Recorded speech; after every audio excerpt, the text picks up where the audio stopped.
Genèse chapitre 15. Et après ces choses, la parole de l'Éternel fut adressée à Abraham dans une vision, disant: Abraham, ne crains point. Moi, je suis ton bouclier et ta très grande récompense. Et Abraham dit: Seigneur Éternel, que me donneras-tu? Je m'en vais sans enfant, et l'héritier de ma maison, c'est Eliezer de Damas. Et Abraham dit: Voici, tu ne m'as pas donné de postérité, et voici celui qui est né dans ma maison est mon héritier. Et voici la parole de l'Éternel vint à lui, disant: Celui-ci ne sera pas ton héritier, mais celui qui sortira de tes entrailles, lui sera ton héritier. Il le fit sortir dehors et dit: Regarde vers les cieux, et compte les étoiles, si tu peux les compter. Et il lui dit: Ainsi sera ta semence. Et il crut l'Éternel, et il lui compta cela à justice. Et il dit: Moi je suis l'Éternel, qui t'ai fait sortir d'Our des Chaldéens, afin de te donner ce pays pour le posséder. Et il dit: Seigneur Éternel, à quoi connaîtrai-je que je le posséderai? Et il dit: Prends une génisse de 3 ans, et une chèvre de 3 ans, et un bélier de 3 ans, et une tourterelle, et un jeune pigeon. Et il prit toutes ces choses, et les partagea par le milieu, et en mit les moitiés l'une vis-à-vis de l'autre. Mais il ne partagea pas les oiseaux. Et les oiseaux de proie descendirent sur ces bêtes mortes, et Abraham les écarta. Et comme le soleil se couchait, un profond sommeil tomba sur Abraham. Et voici, une frayeur, une grande obscurité tomba sur lui. Et l'Éternel dit à Abraham: Sache certainement que ta semence séjournera dans un pays qui n'est pas le sien, et ils l'asserviront et l'opprimeront pendant 400 ans. Mais aussi je jugerai, moi, la nation qui les aura asservis, et après cela ils sortiront avec de grands biens. Et toi, tu t'en iras vers tes pères en paix, tu seras enterré en bonne vieillesse. Et en la 4e génération, ils reviendront ici, car l'iniquité des Amoréens n'est pas encore venue à son comble. Et il arriva que, le soleil s'étant couché, il y eut une obscurité épaisse, et voici une fournaise fumante, et un brandon de feu qui passa entre les pièces des animaux. En ce jour-là, l'Éternel fit une alliance avec Abraham, disant: Je donne ce pays à ta semence, depuis le fleuve d'Égypte jusqu'au grand fleuve, le fleuve Euphrate, le Kénien, et le Kénésien, et le Cadmonien, et le Héthien, et le Phérézien, et les Réphaïm, et l'Amoréen, et les Cananéens, et le Girgasien, et le Jébusien. Évangile selon Matthieu, chapitre 14. En ce temps-là, Hérode le tétrarque ouït parler de la renommée de Jésus, et il dit à ses serviteurs: C'est Jean le baptiseur, il est ressuscité des morts, et c'est pourquoi les miracles s'opèrent par lui. Car Hérode, ayant fait prendre Jean, l'avait fait lier et mettre en prison, à cause d'Hérodias, la femme de Philippe son frère. Car Jean lui disait: Il ne t'est pas permis de la voir. Et tout en ayant le désir de le faire mourir, il craignait la foule, parce qu'il le tenait pour un prophète. Mais lorsqu'on célébrait l'anniversaire de la naissance d'Hérode, la fille d'Hérodias dansa devant tous, et plut à Hérode. Sur quoi il lui promit avec serment de lui donner tout ce qu'elle demanderait. Et elle, poussée par sa mère: Donne-moi ici, dit-elle, dans un plat, la tête de Jean le baptiseur. Et le roi en fut affligé, mais à cause des serments et de ceux qui étaient à table avec lui, il donna l'ordre qu'on la lui donnât. Et il envoya décapiter Jean dans la prison, et sa tête fut apportée dans un plat et donnée à la jeune fille, et elle la porta à sa mère. Et ses disciples vinrent et enlevèrent le corps et l'ensevelirent. Et s'en allant, ils rapportèrent à Jésus ce qui était arrivé. Et Jésus, l'ayant entendu, se retira de là dans une nacelle en un lieu désert à l'écart. Et les foules, l'ayant appris, le suivirent à pied des différentes villes.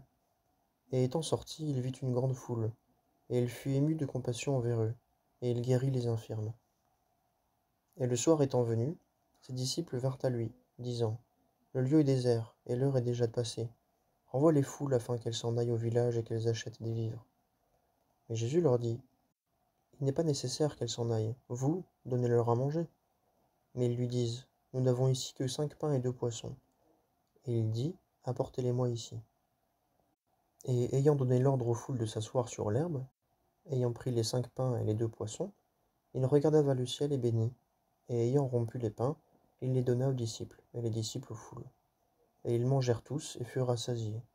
Et ils ramassèrent des morceaux qui étaient le reste, 12 paniers pleins. Or, ceux qui avaient mangé étaient environ 5000 hommes, outre les femmes et les enfants. Et aussitôt il contraignit les disciples de monter dans la nacelle et de le précéder à l'autre rive, jusqu'à ce qu'il eût renvoyé les foules.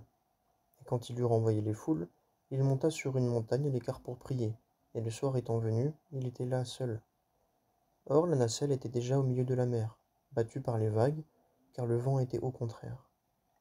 Et à la 4e veille de la nuit, il s'en alla vers eux, marchant sur la mer. Et les disciples, le voyant marcher sur la mer, furent troublés, disant: C'est un fantôme. Et ils crièrent de peur. Mais Jésus leur parla aussitôt, disant: Ayez bon courage, c'est moi, n'ayez point de peur. Et Pierre lui répondant dit: Seigneur, si c'est toi, commande-moi d'aller à toi sur les eaux. Et il dit: Viens. Et Pierre, étant descendu de la nacelle, marcha sur les eaux pour aller à Jésus. Mais voyant que le vent était fort, il eut peur. Et comme il commençait à enfoncer, il s'écria, disant: Seigneur, sauve-moi. Et aussitôt Jésus, étendant la main, le prit et lui dit: Homme de petite foi, pourquoi as-tu douté? Et quand ils furent montés dans la nacelle, le vent tomba, et ceux qui étaient dans la nacelle vinrent et lui rendirent hommage, disant: Véritablement, tu es le Fils de Dieu. Et ayant passé à l'autre rive, ils vinrent dans la contrée de Génézareth. Et les hommes de ce lieu-là, l'ayant reconnu, envoyèrent dans tout le pays d'alentour, et on lui apporta tous ceux qui se portaient mal. Et ils le priaient de les laisser toucher seulement le bord de sa robe, et tous ceux qui le touchèrent furent complètement guéris. Néhémie, chapitre 4. Et il arriva que, lorsque Sanballat apprit que nous bâtissions la muraille, il se mit en colère et fut extrêmement irrité, et il se moqua des Juifs. Et il parla devant ses frères et devant l'armée de Samarie, et dit: Que font ces faibles Juifs? Les laissera-t-on faire? Offriront-ils des sacrifices? Achèveront-ils en un jour? Feront-ils revivre les pierres des monceaux de poussière quand elles sont brûlées? Et Tobija l'ammonite était à côté de lui, et il dit: Au reste, pour ceux que ceux-ci bâtissent, si un renard y montait, il ferait crouler leurs murailles de pierre.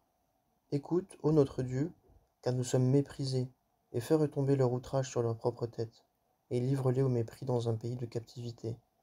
Et ne couvre pas leur iniquité, et que leur péché ne soit pas effacé de devant toi, car ils ont provoqué ceux qui bâtissent. Mais nous rebâtîmes la muraille, et toute la muraille fut reliée jusqu'à la moitié, et le peuple avait le cœur au travail.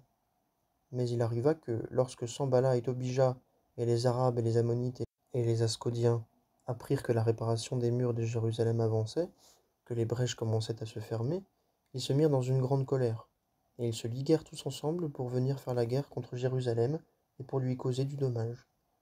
Et nous priâmes notre Dieu, et nous établîmes une garde contre eux, jour et nuit, à cause d'eux. Et Judas dit: Les forces des porteurs de fardeaux faiblissent, et il y a beaucoup de décombres. Nous ne pouvons bâtir la muraille. Et nos ennemis disaient: Ils ne le sauront pas et ne le verront pas, jusqu'à ce que nous arrivions au milieu d'eux, et nous les tuerons, et nous ferons cesser l'ouvrage.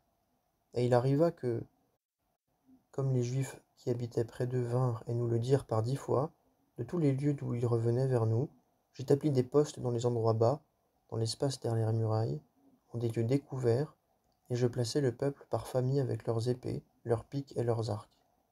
Et je regardai et je me levai, et je dis aux nobles et aux chefs et au reste du peuple: Ne les craignez pas. Souvenez-vous du Seigneur, qui est grand et terrible, et combattez pour vos frères, pour vos fils et pour vos filles, pour vos femmes et pour vos maisons. Et quand nos ennemis apprirent que nous étions informés, et que Dieu avait dissipé leurs conseils, il arriva que nous retournâmes tous à la muraille, chacun à son travail.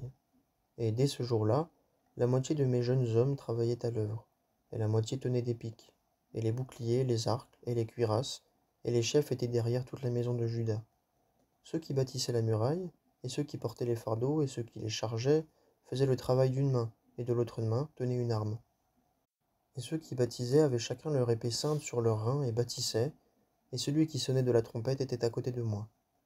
Et je dis aux nobles et aux chefs, et au reste du peuple: L'ouvrage est grand et étendu, et nous sommes épars sur la muraille, éloignés l'un de l'autre. Au lieu où vous entendez le son de la trompette, là, rassemblez-vous vers nous, notre Dieu combattra pour nous. Ainsi nous faisions l'ouvrage, et la moitié d'entre eux tenaient les piques, depuis le lever de l'aurore jusqu'à l'apparition des étoiles. Dans ce temps-là aussi, je dis au peuple: Que chacun, avec son serviteur, passe la nuit à l'intérieur de Jérusalem, afin que de nuit, il nous soit une garde, et que de jour il fasse le travail. Et ni moi, ni mes frères, ni mes jeunes hommes, ni les hommes de la garde qui me suivaient, nous n'ôtâmes nos vêtements, chacun avait son arme à sa droite. Actes des Apôtres, chapitre 14.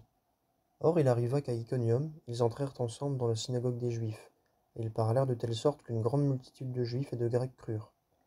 Mais les Juifs qui ne croyaient pas émurent et irritèrent les esprits de ceux des nations contre les frères. Ils séjournèrent donc là assez longtemps, parlant hardiment, appuyés sur le Seigneur, qui rendait témoignage à la parole de sa grâce, accordant que des miracles et des prodiges se fissent par leurs mains. Mais la multitude de la ville fut partagée, et les uns étaient avec les Juifs, et les autres avec les apôtres. Et ceux des nations et les Juifs avec leurs chefs s'étant soulevés pour les outrager et pour les lapider, eux y ayant su, s'enfuirent aux villes de Lycaonie, à Lystre et à Derbe et dans les environs, et ils y évangélisaient. Et il y avait à Lystre un homme impotent de ses pieds, qui se tenait assis, perclus dès le ventre de sa mère, et il n'avait jamais marché.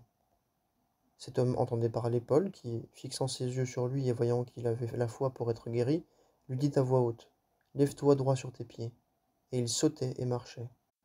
Et les foules, ayant vu ce que Paul avait fait, élevèrent leur voix, disant en lycaonien, « Les dieux, s'étant faits semblables aux hommes, sont descendus vers nous. » Et ils appelaient Barnabas Jupiter et Paul Mercure, parce que c'était lui qui portait la parole. Le sacrificateur de Jupiter qui était devant la ville, ayant amené des taureaux et des couronnes jusqu'aux portes, voulait sacrifier avec les foules. Mais les apôtres, Barnabas et Paul, l'ayant appris, déchirèrent leurs vêtements et s'élancèrent dans la foule, s'écriant et disant, « Hommes, pourquoi faites-vous ces choses? Nous sommes nous aussi des hommes, ayant les mêmes passions que vous.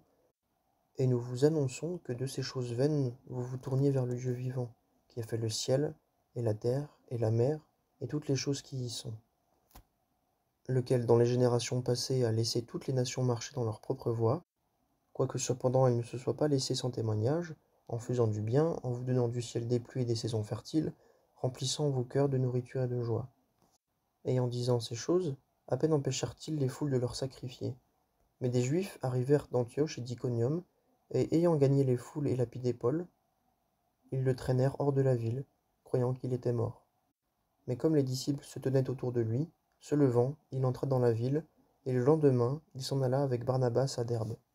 Et ayant évangélisé cette ville-là et fait beaucoup de disciples, ils s'en retournèrent à Lystre et à Iconium et à Antioche, fortifiant les âmes des disciples, les exhortant à persévérer dans la foi, et les avertissant que c'est par beaucoup d'afflictions qu'il nous faut entrer dans le royaume de Dieu. Et leur ayant choisi des anciens dans chaque assemblée, ils prièrent avec jeûne, et les recommandèrent au Seigneur en qui ils avaient cru. Et ayant traversé la Pisidie, ils vinrent en Pamphylie. Et ayant annoncé la parole à Perge, ils descendirent à Attalie, et de là ils se rendirent par mer à Antioche, d'où ils avaient été recommandés à la grâce de Dieu pour l'œuvre qu'ils avaient accomplie.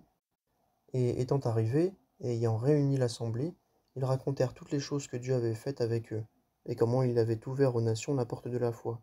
Et ils séjournèrent assez longtemps avec les disciples.